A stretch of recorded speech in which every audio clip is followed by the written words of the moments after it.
শিক্ষামন্ত্রীর পদত্যাগ চাইছে এসএসসি পরীক্ষার্থীরা। দর্শক, ভিডিওটি শুরু থেকে শেষ পর্যন্ত দেখবেন, শেয়ার করবেন এবং সাবস্ক্রাইব করে সহায়তা করবেন। দর্শক, আমরা দেখতে পাচ্ছি এসএসসি পরীক্ষার্থীরা শিক্ষামন্ত্রীর পদত্যাগ চেয়ে আন্দোলন করতে চাইছে, কিন্তু কেন? এই কেন উত্তর খুঁজতে গিয়ে আমরা দেখতে পেলাম তারা প্রথমে বলতে চাইছে তারা জুলাই গণঅভ্যুত্থান পরবর্তীতে ঠিকমতো পড়াশোনার প্রিপারেশন নিতে পারে নাই, যার কারণে পরীক্ষায় পেছাতে হবে। দ্বিতীয়ত, তারা বলতে চাইছে কঠোর নিয়ম পদ্ধতি করছে শিক্ষা মন্ত্রণালয়, শিক্ষামন্ত্রী, এই জন্য শিক্ষামন্ত্রী পদত্যাগ চায়। কি কঠোর নিয়ম পদ্ধতি? ঘাড় ঘুরাতে পারবে না বা কেন্দ্রে সিসি ক্যামেরা থাকবে।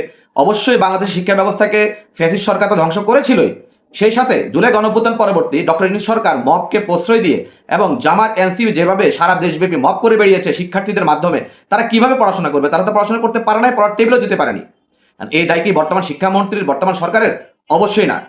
কেন পড়াশোনা করতে পারে না জুলাই গণঅভ্যুত্থান পরবর্তী? দায়টি সম্পূর্ণ ডক্টর ইউনূসের, জামাত ইসলামের, শিবিরের এবং গিয়ে আপনার এনসিপির। কারণ তারা শিক্ষার্থীদেরকে দিয়ে মব করিয়েছে, রাস্তাঘাটে মিছিল করিয়েছে, আন্দোলন করিয়েছে, শিক্ষার্থীদেরকে পড়াশোনা তারা করতে দেয়নি। কিন্তু এখন তারা এসে শিক্ষার্থীরা দায় দিতে চাচ্ছে বর্তমান শিক্ষামন্ত্রীর উপরে। তারা ভয় আছে, তারা নকল করতে পারবে না, এটাই বাস্তবতা। বর্তমান শিক্ষামন্ত্রী কিন্তু নকল প্রতিরোধের একজন সৈনিক।